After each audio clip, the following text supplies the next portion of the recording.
ماہر مجھے غصے سے دیکھنے لگا، کہنے لگا تم میری گرل فرینڈ نہیں ہو افق، سمجھی؟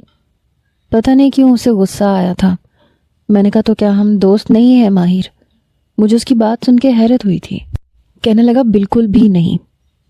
میں نے کہا ماہر ہم دونوں دوست ہی تو ہیں، تبھی تو ایک ساتھ پڑھتے ہیں، ایک ساتھ بیٹھتے ہیں، تم اپنی باتیں مجھ سے کرتے ہو۔ وہ کہنے لگا کس نے کہا تم سے کہ صرف دوست سے ہی باتیں ہوتی ہیں؟ پھر کہنے لگا میں تمہارا دوست نہیں ہوں افق۔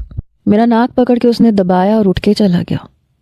میں اسے دیکھتی رہ گئی، پاگل کہیں کا، دوست نہیں تو پھر آتا کیوں ہے یہاں پہ؟ اسے بھی نا بالکل عقل نہیں ہے۔ میں نے یہ کہہ کے شاید خود کو مطمئن کرنا چاہا تھا کہ وہ کبھی سنجیدہ نہیں ہوتا، شاید یہ بات مذاق میں کہی ہے۔ میں جانتی تھی میری منت کرے گا، سماجت کرے گا، کچھ بھی کرے گا، مگر نوٹس مجھ ہی سے بنوائے گا اور میرے نوٹس سے ہی یاد کرتا تھا۔ یوں ہی وقت گزرنے لگا، ہم یونیورسٹی میں آ کے پھر سے ایک ساتھ ہو گئے۔ وہ بہت خوش تھا، کہنے لگا میرا پارٹنر مجھے دوبارہ سے مل گیا۔ یونیورسٹی کے پہلے دن ہی جب ہم کلاس میں گئے تو میں وہاں کی لڑکیوں کے ساتھ ہی بیٹھنے لگی۔ ماہر نے میرا ہاتھ پکڑا، کہنے لگا یہاں نہیں، ادھر میرے پاس بیٹھو۔ میں نے کہا تمہارے پاس میں کیوں بیٹھوں؟